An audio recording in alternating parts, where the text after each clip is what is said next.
নয় বাড়ির ছাদে পর্যন্ত মানুষ নামাজ জানাজা অংশ নিয়েছে। এই ভালোবাসা আসলে কারণটা আসলে কি?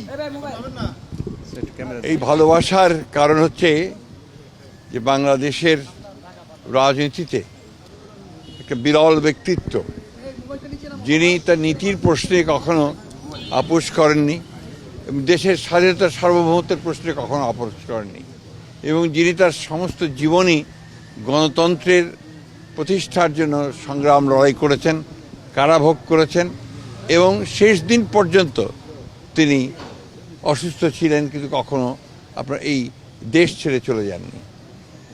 এই যে দেশের প্রতি ভালোবাসা, মাটির প্রতি ভালোবাসা, মানুষের প্রতি ভালোবাসা, এটা এই সমস্ত মানুষকে আলোড়িত করেছে এবং তার এই দেশের এই ক্রান্তি লগ্নে যখন তার অভিভাবকত্ব সবচেয়ে বেশি প্রয়োজন ছিল, সেই সময় তার চলে যাওয়ায় মানুষ সেই কারণেই সবচেয়ে মর্মাহত হয়েছে এবং তারা সেই কারণে দেশনেত্রীর নামাজে জানাজায় তার আত্মার মাগফিরাতের জন্য তারা সমবেত হয়েছে, চোখের পানি ফেলেছে।